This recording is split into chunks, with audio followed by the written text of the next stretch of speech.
waktu 2019, saya yang secara terbuka meminta Prabowo ditangkap.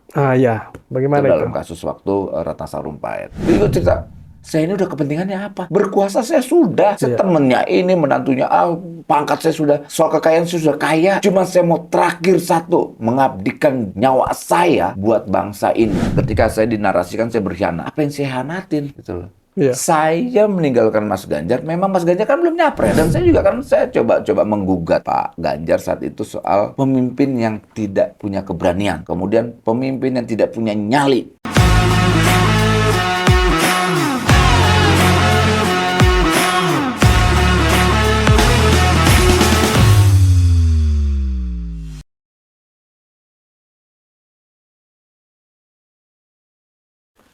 Sahabat Tuki, bagaimana kabarnya hari ini?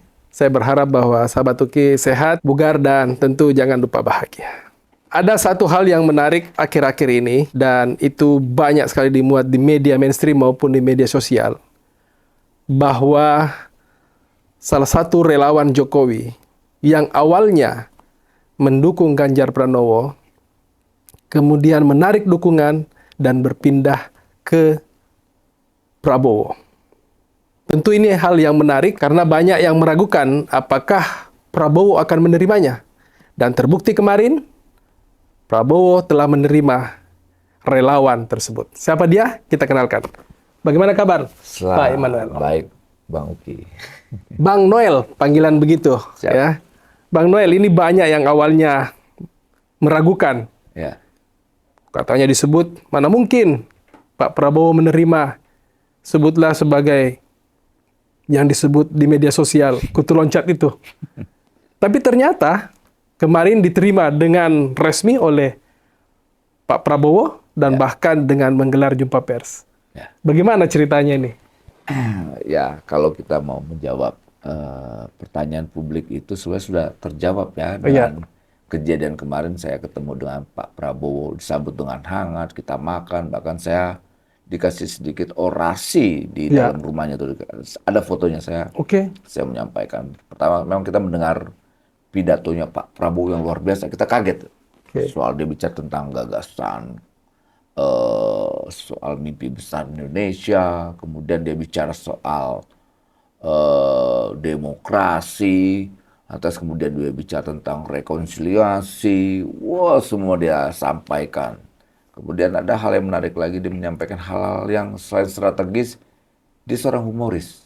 Oh ya? Gitu. Humoris, sangat humoris, banyak kita galak tawa kemarin tuh. Jadi ya seru-seruan lah kita, nggak seperti yang digambarkan publik selama inilah ya. Prabowo seorang tentara, nggak, yang kaku, nggak. Humoris orangnya. Dan baru pertama kali bertemu langsung? Dalam seumur hidup saya baru pertama. Oke. Gitu. Pertama saya ketemu orang ini. Dan dia juga, kamu baru ketemu saya? Iya, ketemu.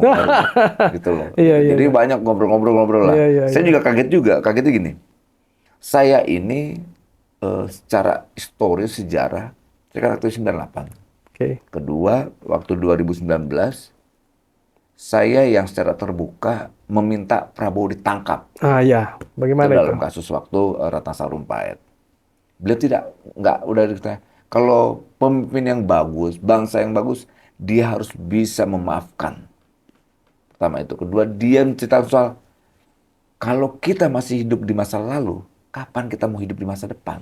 Wah, itu menarik. Gitu. Jadi, hal-hal kayak begini lah yang saya perjuangkan. Ada politik nilai gitu loh. Oh, ini. Kalau saya kan orang karakter masa bodohan, nggak ada urusan saya. Kalau orang kira-kira nggak baik, saya tinggalin, saya nggak ada urusan. Tapi ada nilai yang apa? Yang menurut saya itu value-nya itu layak untuk diperjuangkan, gitu loh. Karena jujur, dia cerita, sampai soal dia coba dia pakai istilah kehidupan kepiting lah katanya. Bagaimana itu? Kepiting itu gimana kenapa kepiting tuh katanya kalau disatuin satu bak, dia tidak ada yang kabur. Kenapa? Setiap temannya mau naik, ya ditarik-tarik tuh katanya. Tarik lagi. Jadi bangsa ini nggak akan pernah maju. Kedua katanya, dia cerita soal bangsa ini juga tidak akan maju kalau kita masih mewarisi watak kolonial. Mudah dipecah belah. Gitu. Kalau watak kolonial ini masih ada, masih mental terjajah, lantas tidak punya daya kepercayaan diri, ya ya begini nasibnya katanya, Iya. gitu loh. Dia juga cerita, saya ini udah kepentingannya apa? Berkuasa saya sudah, saya Iya. temennya ini, menantunya, pangkat saya sudah, soal kekayaan saya sudah kaya. Oke. Cuma saya mau terakhir satu, mengabdikan nyawa saya buat bangsa ini. Saya akan tunjukkan saya memimpin. Itu kayak begitu gitu kan senang kita. Oke. Wah, orang ini meyakinkan saya. Oke. Kalau pemimpin tidak bisa meyakinkan, jadi pemimpin. Oke. Gitu, bermimpi aja nggak apa-apa.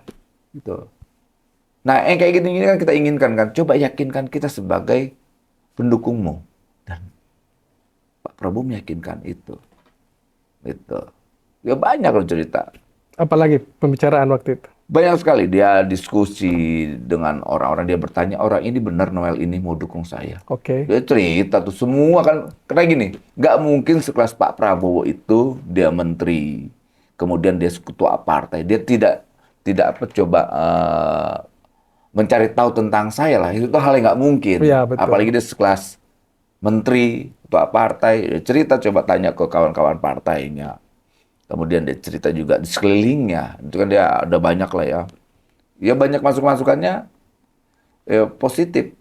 Karena mereka kan profiling saya tuh, dicek semua saya. Oke. Ini orang ini kemana. Makanya dia bilang, ketika orang bilang saya oportunisnya di mana? Pak Prabowo itu posisinya paling bawah hari ini. Hasil riset lembaga survei. Oke. Ketika saya meninggalkan Mas Ganjar, itu posisi Mas Ganjar lagi tinggi-tingginya. Oke. Jadi ketika dibilang-bilang oportunis, logika opportunity-nya di mana? Namanya oportunis itu selalu orang mencari tempat yang menang. Betul. Yang memungkinkan untuk menang. Iya. Nah, faktanya apa? Saya memilih Pak Prabowo. Yang riset lembaga survei itu paling bawah. Pertama itu. Kedua, ketika saya dinarasikan saya berkhianat. Apa yang saya hianatin? Gitu loh. Iya. Saya meninggalkan Mas Ganjar, memang Mas Ganjar kan belum nyapres. Saya mendukung 2 tahun, saya mendukung Mas Ganjar. Nggak nyapres-nyapres juga, ngapain? Masa saya mendukung orang yang tidak sedikit pun bisa meyakinkan saya, ya saya akan nyapres. Kamu sabar Noel ya, gitu. Enak. Ya udah kita tunggu. Ini tidak ngomong nyapres juga enggak, partai juga tidak. Jadi kan kita nggak mau dong. Energi saya 2 tahun, saya mau nambah lagi sih. Nggak mungkin saya nggak mau hidup atau bergerak tanpa ada kepastian buat apa gitu loh. Dan saya juga kan saya coba menggugat Pak Ganjar saat itu soal pemimpin yang tidak punya keberanian. Kemudian pemimpin yang tidak punya nyali. Saya hanya menggugat dan mengkritik itu, wah dihujat nggak karuan. Akhirnya kita lihat kualitas demokrasi kita rendah. Gitu loh. Dibilang pengkhianat, dibilang oportunis. Maksudnya logika oportunisnya nggak ketemu, logika berkhianatnya nggak ketemu. Kecuali Mas Ganjar saat itu, ketika saya tinggal, ya saya nyapres. Nah baru, ketika saya keluar, dan saya berkhianat, mungkin logika itu ketemu. Tapi itu kan tidak bisa juga bilang berkhianat. Karena tidak ada prinsip nilai yang saya hianati. Oh, saya perjuangkan soal demokrasi dan sebagainya. Gitu. Alasannya adalah belum menyatakan pencalonannya karena menunggu kepastian dari partai dan lain-lain. Jadi tidak Kepastian mau dari dirinya dan kepastian dari partainya. Gitu. Dari dirinya siap belum? Ada nggak pernyataan dia, saya siap nyapres? itu Kan yang ada. katanya akan melanggar etika kalau melakukan Ya, itu. oke, itu melanggar etika. Kalau gitu, dia bicarakan soal mimpi Indonesia aja. Melanggar atau tidak? Oke. Bermimpi pun dilarang, gila itu. Saya yakin partai tidak akan melarang kadernya untuk bermimpi. Dia bicara tentang Indonesia. Menurut saya, Indonesia ke depan layaknya seperti ini. Saya sudah melakukan itu di mana? Di Jawa Tengah. Gitu. Kan ini mimpi. Pasti partai juga bangga kadernya bicara tentang Indonesia ke depan. Artinya apa? Partai itu berhasil mengkader. Kan ini tidak ada. Artinya apa? Kalau seandainya partainya pun melarang kadernya untuk bermimpi, partai ini bisa kita pertanyakan. Ini bukan partai demokrasi, tapi partai tiran. Oke. Gitu loh. Nah, kalau misalnya ketika meninggalkan Ganjar, pilihannya kan ke Prabowo. Sementara ada 2, ada malah sudah dicalonkan oleh partai. Sebutlah Anies Baswedan. Kenapa pilihan jatuh ke Prabowo? Bukan ke Anies misalnya. Oke, kenapa bukan ke Anies, kenapa ke Pak Prabowo? Itu tadi yang saya sampaikan dari awal tadi. Iya. Pak Prabowo berani menyampaikan gagasan besarnya, Oke. mampu meyakinkan saya, dan saya yakin orang ini berani. Oke. Orang ini, ya kalau kita lihat jejak rekamnya, tangguh. Tangguh. Dia sudah dihianatin, ditipu, dihina. Iya, iya, iya. Itu menjadi catatan kita. Siapa yang tidak yang nggak pernah menghujat Prabowo? Siapa yang tidak mengkhianati Prabowo? Siapa yang nggak memfitnah dia? Dia tetap berdiri tuh tegak tuh dengan cita-citanya tuh.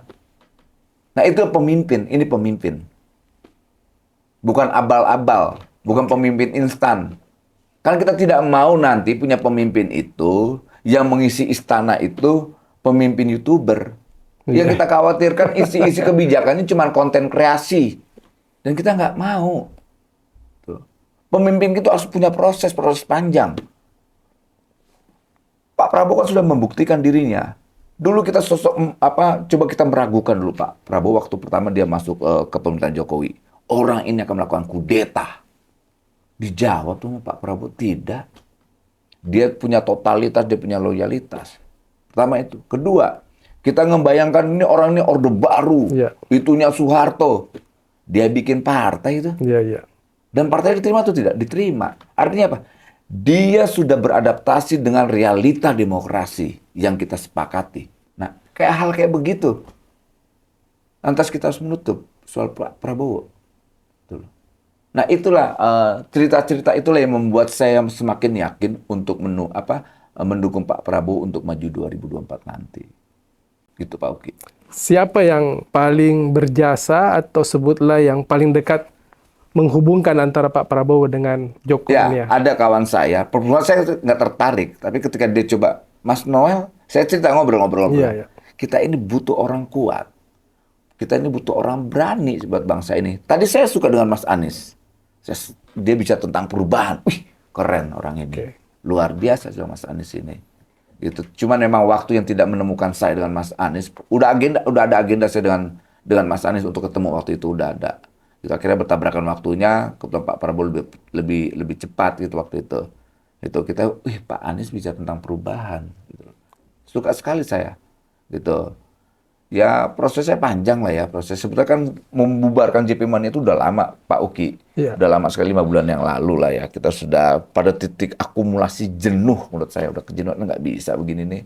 Masa barisan ini bergerak tanpa ada kepastian sih. Masa bergerak dalam angin saya bilang nggak bisa ini. Ya saya coba renungkan, berkontemplasi lah. Saya coba, ini nggak bisa. Terakhir last minute yang pas momen ulang tahun PDIP Januari kemarin Iya. tanggal 11 tanggal 10 itu. Nah, udah nggak ada. Ya sudah. Kita cari momen yang pas. Ya kemarin itu tanggal 9 Februari kita umumkan untuk pembubaran JP Mania. Kemudian tanggal 16-nya, tanggal 14-nya kita declare untuk mendukung Pak Prabowo. Agak cepat juga waktunya itu ya. Kemudian tanggal 16-nya kita ketemu Pak Prabowo. Prosesnya agak cepat. Ya. Bubar dan langsung. Ya, karena gini, kalau kita lama, kita ini kan bukan politisi. Oke. Kita ini petarung, Oke. gitu. Terkadang orang melihat kecepatan ini juga penting, Pak Uki. Oke. Kalau terlalu lambat mau ngapain? Ya udah tegas-tegasannya, kita mau dukung dia atau tidak gitu loh. Biar tidak menjadi yang disampaikan menjadi kelompok opportunity itu atau oportunis lah ya. Gitu. Saya nggak mau. Ketegasan politik saya ya ke Pak Prabowo. Oke. Kita tahu Pak Sandiaga Uno juga berada di Gerindra. Ada komunikasi juga dalam hal ini. Kalau Mas Sandi itu selalu whatsappan. Oh, WhatsAppan. Oke. Whatsappan ngobrol biasa lah. Itu whatsappan. Enak deh. Orang-orang ini enak diajak komunikasi. WhatsApp dibalas Oke. gitu loh. Nah, kita tidak mau menjadi seperti orang yang tidak mampu bicara. Bicara aja takut gimana. Mau mimpin bangsa ini nanti ngadepin persoalannya lebih banyak. Oke. Masa pendiam ya begini. Tenang, sabar, tenang. Matamu. Gitu loh. Nggak bisa kita. Ya kita mau pemimpin itu bisa diajak dialog, komunikasi. Sekecil apapun ya ada namanya komunikasi dong. Oke. Gitu. Ini kan tidak ada. Mau ngomong apa kita? Gitu loh. Oke. Jadi ya kayak gini-gini ya itu menjadi salah satu pertimbangan saya lah ya. Iya. Bang Noel, ini kan politik cair ya. Ya, Gimana nanti sikap Bang Noel ketika ternyata pada ujungnya misalnya Pak Ganjar dan Prabowo ini berpaket? Apa yang terjadi? nggak masalah. Senang. Benar masalah. Nggak masalah. Masalah di mana? Saya kan bukan haternya Mas Ganjar. Saya orang yang selalu bersikap terhadap demokrasi yang menjadi pilihan politik kita. Iya. Masa saya harus membenci misalnya karena saya tidak mendukung Mas Ganjar kemarin, kemudian Mas Ganjar ikut dalam kontestasi politik, lantas kita menolak. Aduh, saya nggak mungkin tuh, Oke. gitu loh. Arti mungkin saja. Bukan, ya pastilah, Iya, iya. pasti, gitu loh. Selama kan gini, harus juga dilihat ada apa, kenapa saya juga saat itu mendukung Mas Ganjar, harus dilihat peristiwanya, sejarahnya juga. Bahwa saya mendukung Mas Ganjar itu ada salah satu yang membuat saya marah. Soal apa? Wacana 3 periode. Oke. Itu saya tidak suka. Kedua, masa perpanjangan. Ketiga, mewapreskan presiden yang saya cintai menjadi wapres. Kan itu penghinaan untuk saya. Oke. Gitu loh. Dan puji Tuhan ya, alhamdulillah ya, presiden dengan tegas, dengan lugas disampaikan ke publik bahwa orang yang mendukung 3 periode cari muka, nampar muka saya, kemudian apalagi itu ada 3 tuh. Iya. Tuh. Nah itu menurut saya sikap tegas presiden di situ. Apalagi beliau bilang, lantas berapa kali lagi digoda lagi, saya taat konstitusi. Saya menghormati kawan-kawan yang berjuang di 98. Oh itu, kalau presiden tahu bahwa kita ini aktif 98 dukung dia. Oke. Nah saya berdiri tegas di situ. Saya nggak mau. Lantas kedua, terakhir-terakhir ini yang berkembang lagi soal apa penundaan pemilu, makin bajingan menurut saya nih. Elit-elit makin ugal-ugalan. Iya. Saya yakin motifnya selain ingin menjemurukan presiden, yang ingin dia lakukan apa? Membajak demokrasi yang pernah saya perjuangkan. Yang rusak ini apa? Yang rugi ini apa? Bangsa ini dan demokrasi yang pernah saya perjuangkan. Kalau mereka mau hancur, terserah mereka. Tapi jangan hancurkan apa yang pernah kita perjuangkan. Jangan hancurkan republik yang kita cintai ini. Gitu. Iya. Bang Noel, ketika bertemu dengan Pak Prabowo, apakah sudah ada pembicaraan kira-kira siapa wakil, gitu, rencana wakilnya? Oke, itu kan karena saya mendukung Pak Prabowo jadi presiden, saya Iya. tidak bicarakan soal wapresnya. Oke. Itu secara etik juga tidak pantas lah. Iya. Gitu. Tapi Pak Prabowo tidak mengatakan bahwa siapa yang... Nggak ada komunikasi soal itu. Komunikasi kita cuman memberi hasil pandangan kawan-kawan daerah soal dukungan ke Pak Prabowo untuk maju di 2024 nanti. Tapi dari Joman sendiri ada ndak usulan kira-kira siapa yang cocok nggak ada, untuk mendampingi nggak ada. Pak Prabowo? Nggak ada. Jadi diserahkan semua kepada Pak Iyalah, Prabowo. beliau aja lah. Oke. Sahabat Tuki, apa yang dilakukan oleh Bang Noel adalah suatu langkah yang terbilang kontroversi ketika itu. Nah, langkah-langkah kontroversi memang selalu ada pada diri Bang Noel.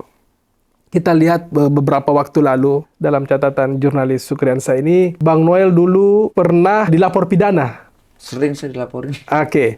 Kemudian juga pernah meminta Pak Prabowo ditangkap, seperti yang disampaikan tadi. Juga pernah dicopot sebagai komisaris.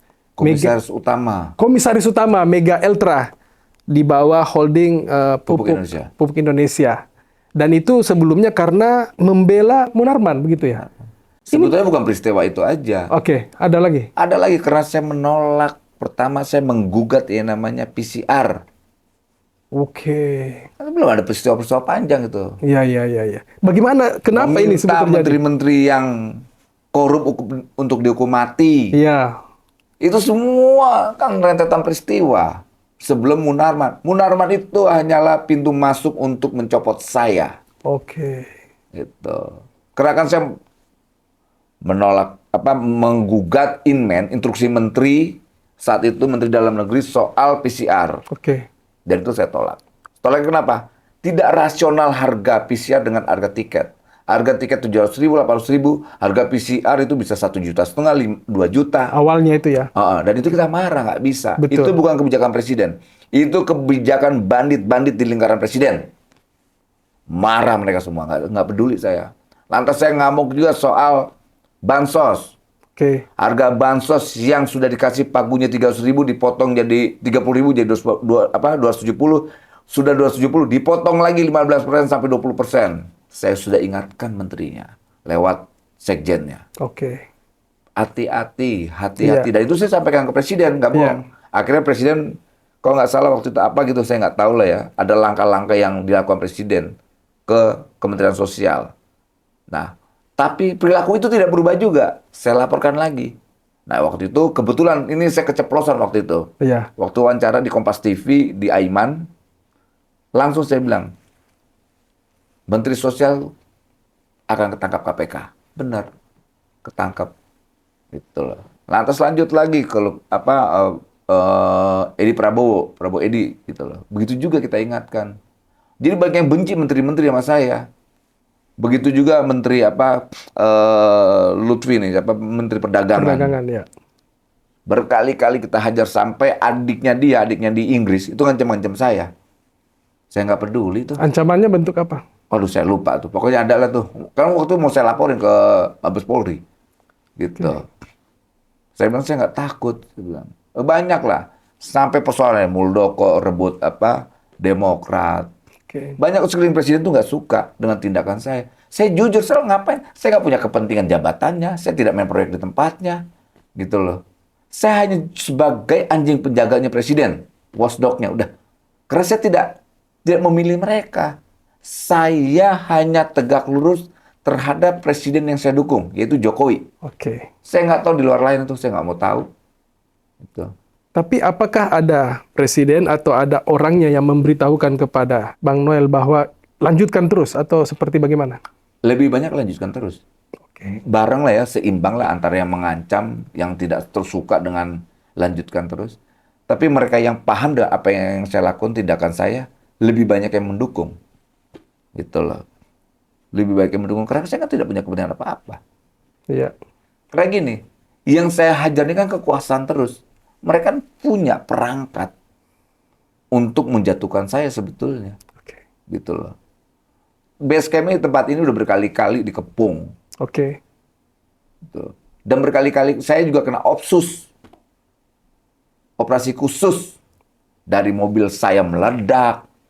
Bonnya itu pas kita lihat kotak doang. Jadi saya tahu sekali tuh jam berapa saya berangkat, saya pergi, masuk toilet mana, kecepatan Itu berapa. kapan kejadiannya semua itu? 2018. Ya 2018. Kemudian setelah Pak Jokowi berkuasa, saya kena Opsus 3 kali. Bagaimana ceritanya itu, Opsus? Ketika kita duduk bareng-bareng dengan teman-teman saya, ya adalah orang entah dari mana ingin saya. Saya yakin itu salah satu entitas negara lah ya. Oke. Mungkin tidak suka dengan sikap saya, dites urin ditanya. Tes urin sangkain saya narkoba, gagal.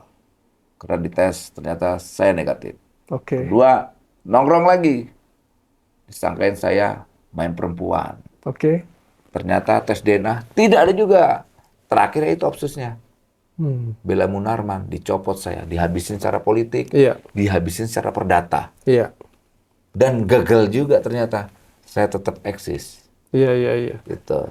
Sebenarnya kan seperti yang Bang Noel cerita waktu itu ya, bahwa BUMN yang dikasih ke Bang Noel itu kan BUMN rugi, Mega Udah Ultra. nggak layak hidup. Tapi bagaimana rasanya dicopot ketika itu? Biasa aja sih. Seperti gini, kan mereka coba mencari celah bahwa pertama mereka coba mencari soal kinerja.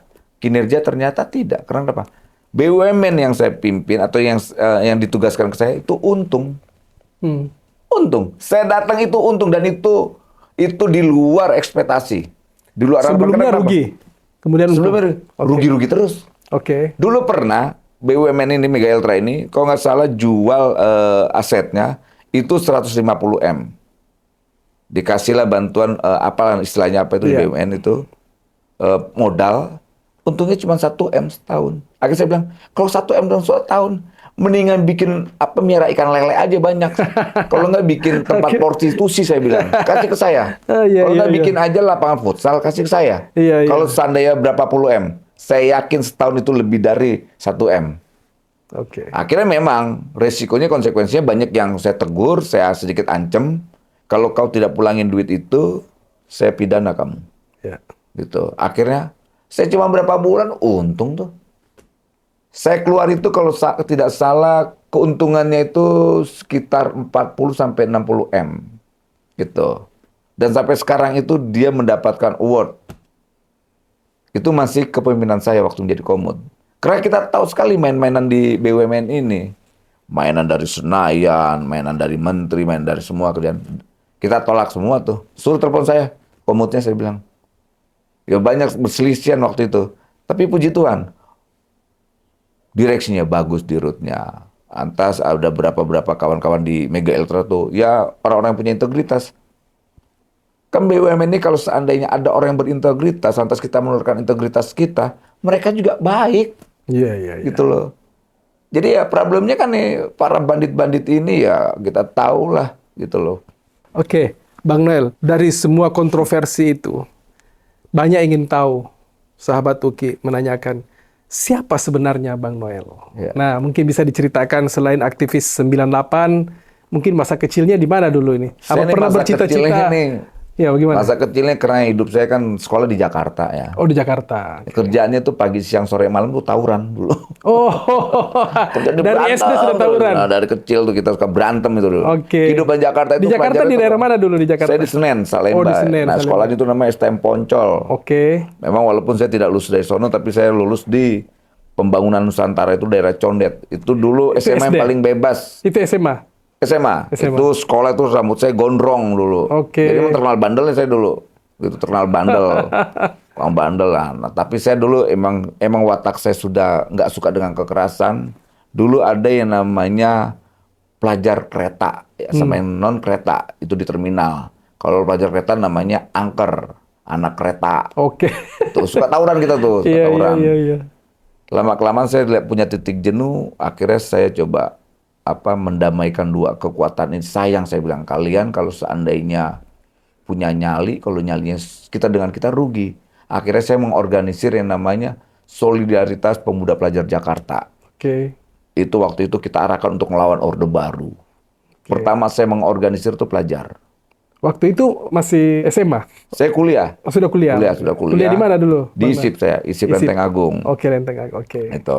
Nah, waktu itu ngelawan Soeharto. Nah, kalau mau dilihat runtutan sejarah, pertama yang turun ke jalan itu bukan mahasiswa, tapi anak SMA. Oke. Itu kita pertama ngelawan tentara itu di Pasar Minggu, turun ke jalan, turunkan Soeharto, turunkan harga.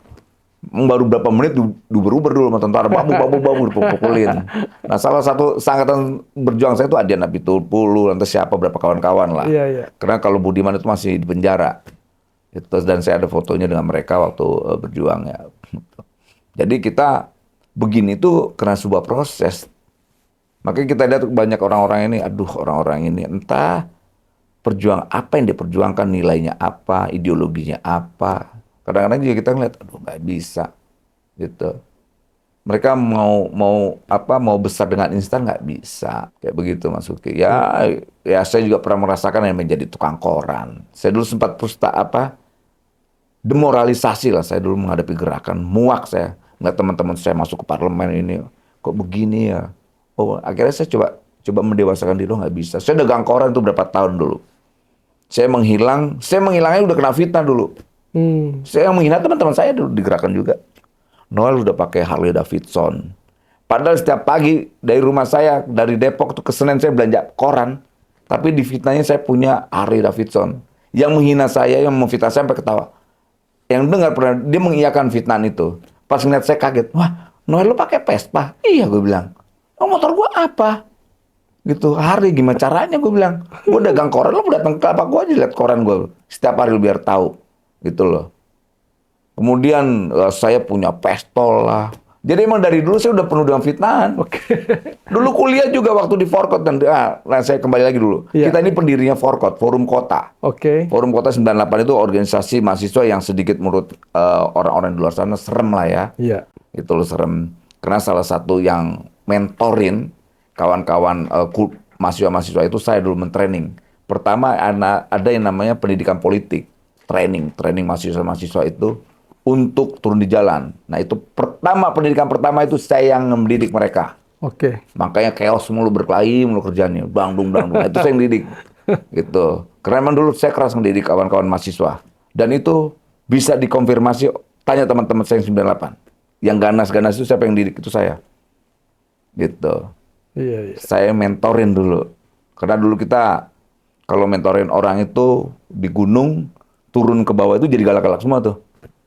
Gitu. Udah kacau-kacau semuanya pokoknya. Jadi kita mengajari mereka untuk mengorganisir rakyat, petani, buruh, semua gitu.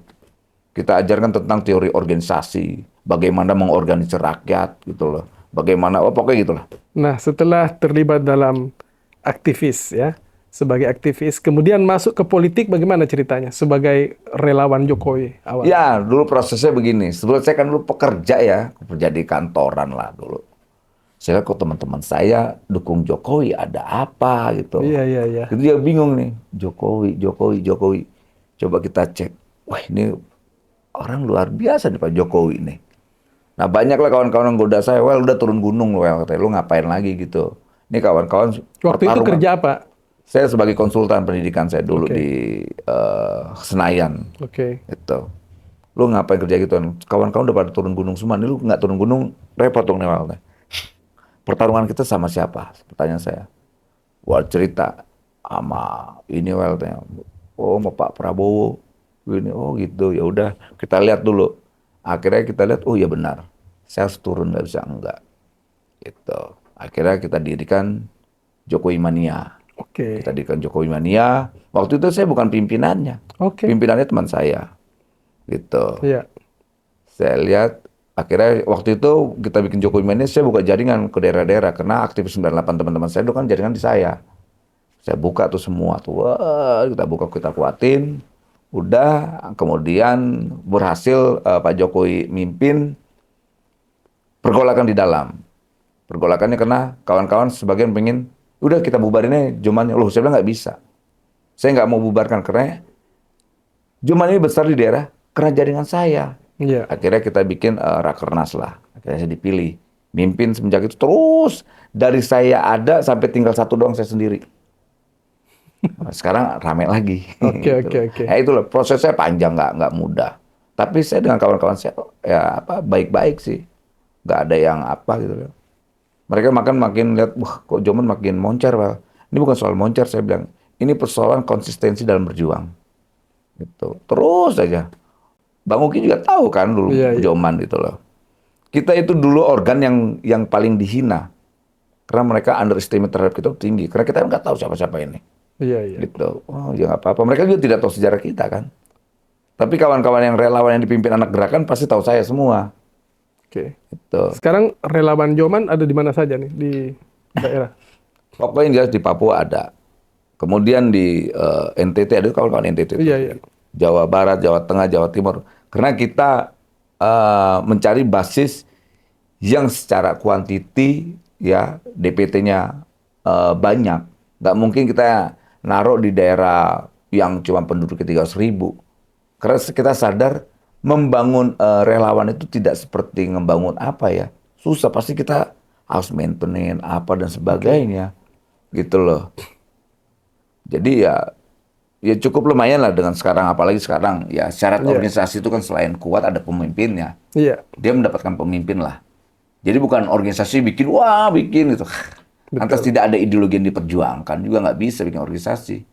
Gitu loh. Nah, dalam hal pembiayaan bagaimana, kan ini harus ada biaya juga Ya, operasional. kalau soal pembiayaan udah pasti ya, nggak mungkin nggak ngeluarin biaya itu, Iya. pasti tidak. Ya saya kan punya teman saya hari ini berkuasa semua, Oke. gitu loh. Ya saya minta sama teman-teman saya.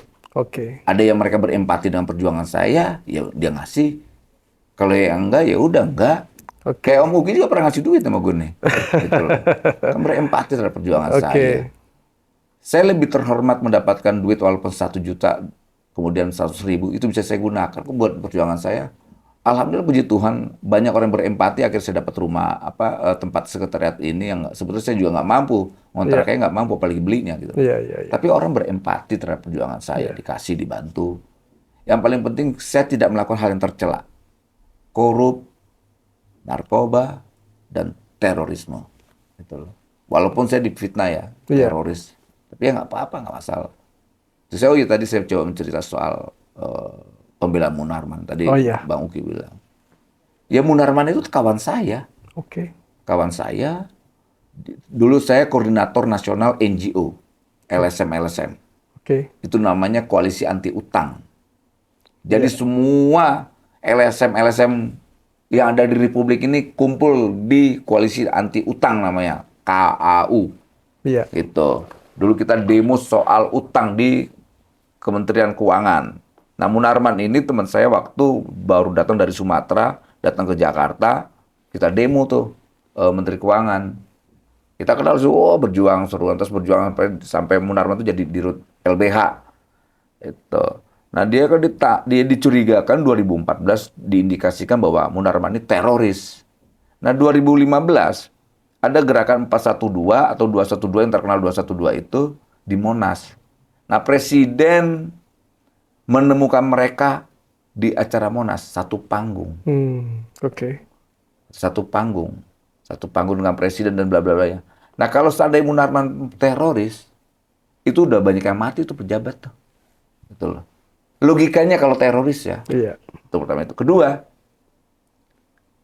kenapa membiarkan Presiden satu panggung dengan yang diduga teroris?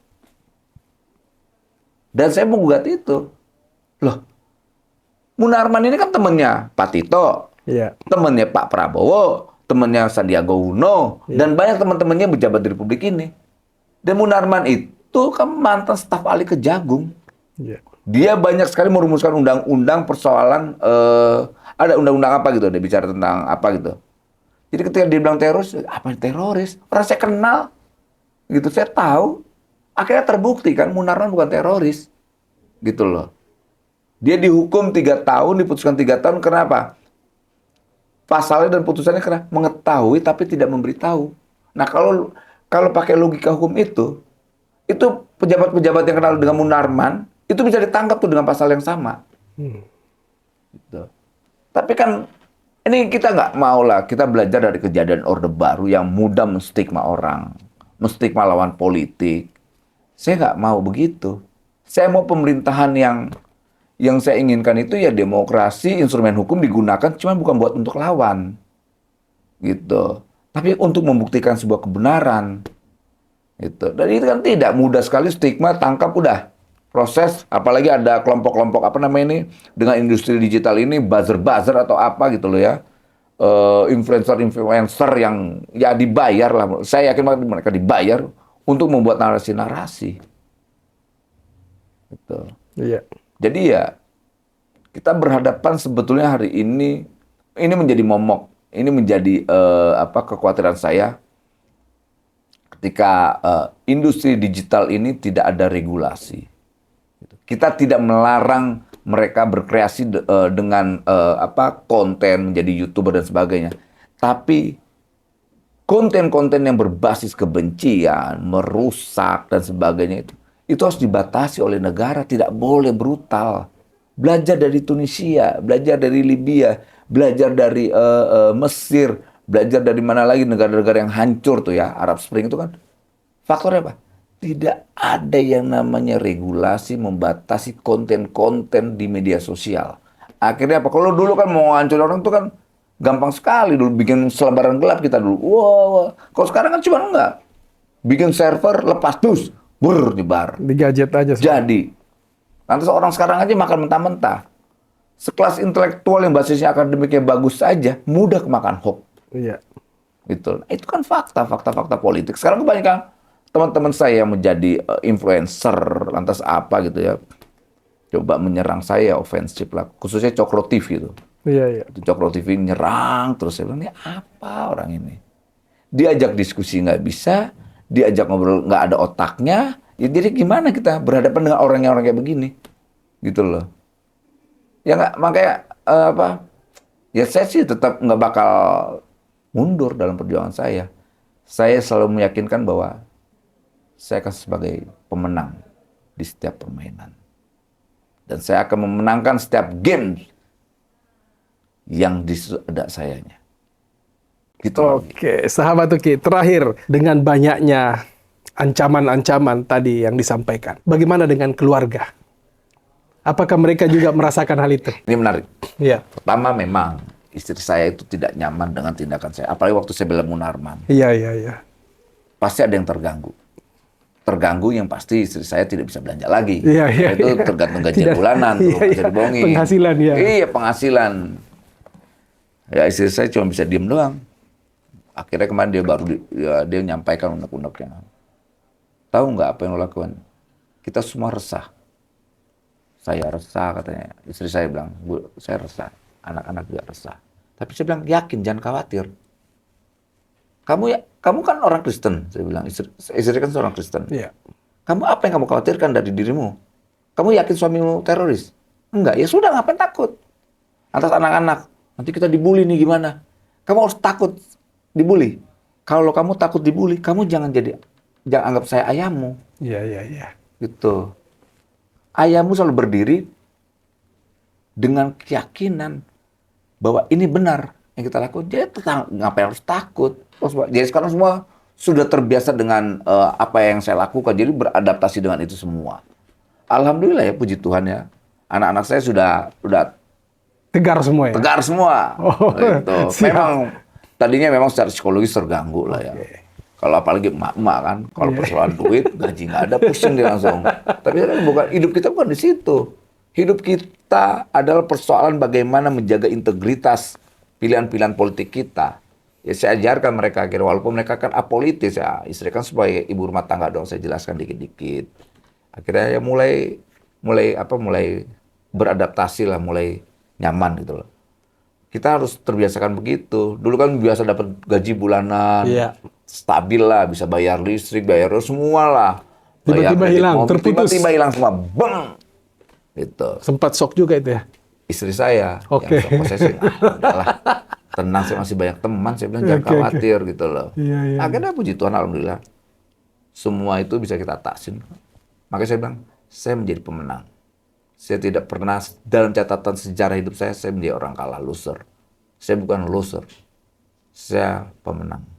Sahabat Uki, demikian Bang Noel. Terima kasih Bang Terima Noel. kasih Om Uki. Terima kasih. Siap. Salam hormat saya. Selamat.